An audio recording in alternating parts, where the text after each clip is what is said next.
Bismillahirrahmanirrahim. Assalamualaikum warahmatullahi wabarakatuh. Good morning everybody. Baiklah, anak-anakku sekalian.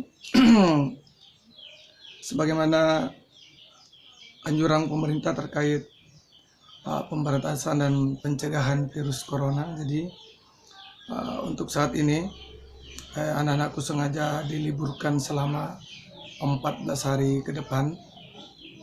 Ini tujuannya untuk bagaimana kita ikut terlibat dalam pencegahan dan pemberantasan virus corona dengan cara memutus mata rantai penyebarannya dengan cara berlibur dan berdiam diri di rumah. Jadi libur kali ini bukan berarti kita bebas untuk pergi kemana saja, rekreasi, liburan dan berwisata bersama bukan. Tapi tujuannya memang diharapkan anak-anakku sekalian setelah diliburkan selama beberapa hari ke depannya ini betul-betul berdiam diri, menghindari kontak di luar rumah dulu, kemudian berusaha sedapat mungkin tidak keluar kalau memang tidak dianggap penting atau darurat. Jadi itu sedikit gambaran kenapa anak-anakku diliburkan, supaya ini perlu disampaikan juga kepada Bapak Ibu orang tua siswa di rumah, bahwa inilah tujuan diliburkannya, karena kondisi negara kita sekarang sangat-sangat kritis terkait dengan virus corona, karena data terakhir sudah mencapai 309 korban yang terpapar virus corona, dan sudah ada Menteri Kabinet Jokowi yang mana Menteri Perhubungan Budi Karya, beliau positif terjangkit virus corona. Jadi bayangkan saja anak-anakku sekalian, orang yang sekelabar menteri itu masih bisa terdampak virus corona, padahal penjagaan kesehatannya lebih ketat dibanding kita. Jadi saya harapkan anak-anakku di rumah itu selalu menjaga kebersihan dengan mengaplikasikan atau menerapkan pola hidup bersih dan sehat. Usahakan selalu sedapat mungkin setiap saat mencuci tangan, ingat dengan menggunakan sabun. Itu saya sudah kirim videonya atau tips-tipsnya bagaimana cara mencuci tangan yang baik, ada langkah-langkahnya. Jadi ini betul-betul diawali dengan menggosok-gosokkan tangan, kemudian setiap sela jari ya digosok-gosokkan satu sama lain. Kemudian usahakan ini pokoknya pastikan bahwa tangan kita betul-betul bersih. Kemudian setiap ini jari ini, kemudian setelah itu kita ambil air, bilas sebersih mungkin. Nah, ini salah satu cara sederhana untuk terhindar dari virus corona. Dan harapan kami, jadi sekali lagi saya tegaskan bahwa anak-anakku diharapkan tidak beraktivitas di luar rumah sampai nantinya kondisi di negara kita betul-betul dianggap pulih seperti keadaan semula. Jadi itu harapan kita. Mudah-mudahan Tuhan senantiasa memberikan kita perlindungan dan menghindarkan kita dari wabah virus corona ini. Baiklah, sekalipun kita dalam kondisi begini, jangan sampai kita lupa bahwa belajar itu harus tetap berjalan, dan salah satu usaha kita untuk tetap memantau anak-anakku proses pembelajarannya di rumah meskipun dari jarak jauh lewat online. Dan alhamdulillah inilah salah satu hikmah, meskipun kita tidak dalam satu ruangan, tapi berharap proses belajarnya tetap lancar seperti ketika kita di dalam kelas. Baiklah anak-anakku, tetap semangat belajar. Dan kali ini, as usual, before get study, let's open our lesson today by reciting Al-Fatihah together. Bismillahirrahmanirrahim. Alhamdulillahirabbil alamin arrahmanirrahim. Amin. Okay, today we are going to learn about comparison degree.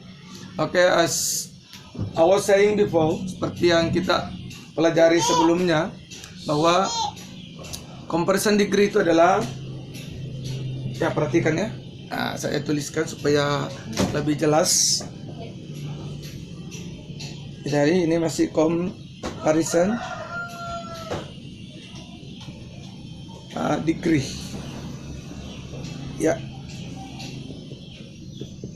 Oke, jelas ya, comparison degree. Bahkan kalau sama saja kalau kita menyebutnya degrees of comparison. Ini namanya kalimat perbandingan, di mana kita membandingkan satu sama lain. Pada pertemuan yang lalu kita sudah bahas perbandingan pertama, yaitu ketika kita bandingkan, contohnya ya, saya berikan contoh. Jadi pertama, ini namanya perbandingan biasa dulu ya, tuliskan biasa.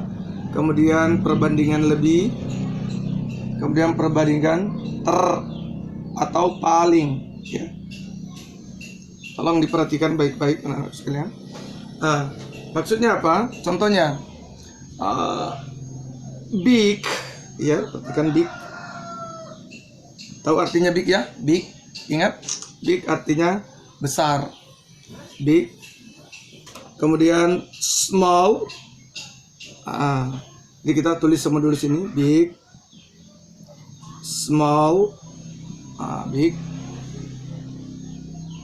small. Nah, apa yang membuatnya berbeda? Berbeda ketika kita mencoba membandingkan suatu benda atau suatu hal. Misalnya contoh yang sederhana saja ya, binatang apa yang kita anggap besar. Binatang yang kita anggap besar, maaf tidak ada penghapus ya. Oke, ini ada. Jadi saya hapus dulu bagian di atas. Jadi bagian besar, contohnya binatang yang kita anggap besar adalah kerbau misalnya ya. Kerbau ya. Kerbau bahasa Inggrisnya adalah buffalo. Oke? Satunya lagi kemudian, oke, jelas ya. Buffalo, kerbau. Kemudian masih ada nggak binatang yang lebih besar dari buffalo? Apa kira-kira? Buffalo yang lebih besar dari buffalo adalah apa? Kerbau? Ada yang tahu? Oke, bagus sekali ya. Elephant atau gajah. Dan kemudian masih ada nggak yang lebih besar dari gajah? Apa coba? Coba ingat-ingat, yang lebih besar dari gajah apa? Ingat? Betul sekali. Ikan paus. Ada yang tahu nggak bahasa Inggrisnya ikan paus? Oke, betul sekali, whale ya, whale. Ini contohnya. Jadi ketika kita akan membandingkan ini, contohnya kita ambil dulu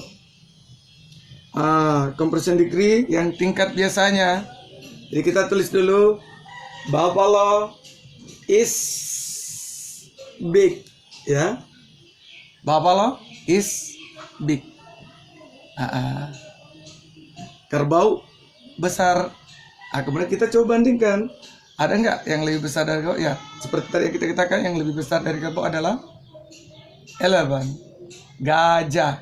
Jadi kita tulis di sini, elephant is, ingat, ini tingkat lebih. Caranya kita harus menambahkan er di belakangnya ya, er. Perhatikan, supaya jelas, berikan tinta merah ya. R, bigger, tapi dengan catatan di sini harus ditambahkan G terlebih dahulu. Jadi bigger itu artinya lebih besar. Maka ditulis di sini elephant is bigger, betul sekali ya. Ternyata aku masih ingat ya. Ini sengaja saya ingatkan kembali supaya Anda tidak lupa pelajaran yang lalu. Kemudian kita bandingkan elephant is bigger than buffalo. Artinya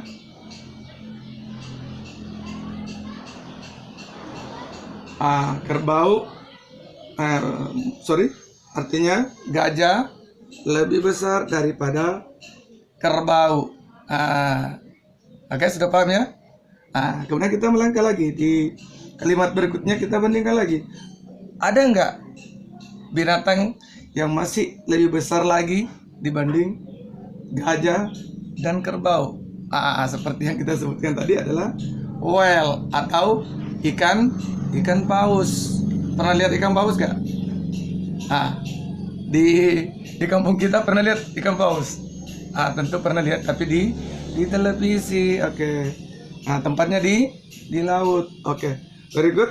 Oke, the next kita coba bandingkan lagi. Nah, kalau untuk yang tingkat palingnya perhatikan paling. Jadi apalagi ini kita tambahkan est di belakangnya ya. Berarti terbesar atau paling besar. Jadi di sini kita tulis whale is biggest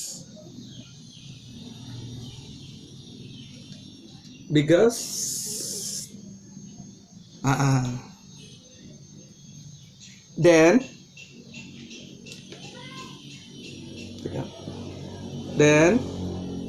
buffalo. Kita kembali ke atas ini. Buffalo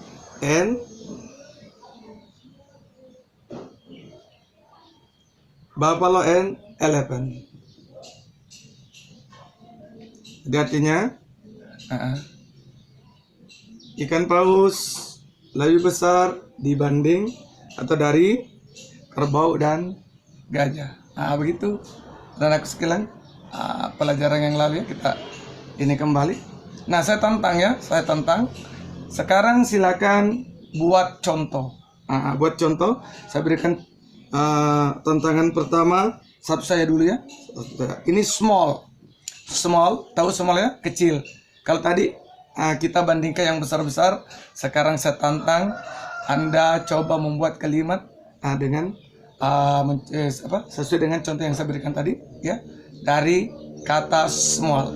Oke, saya tunggu ya. Berapa menit kemudian saya akan kembali lagi memantau proses pembelajaran. Oke, thank you.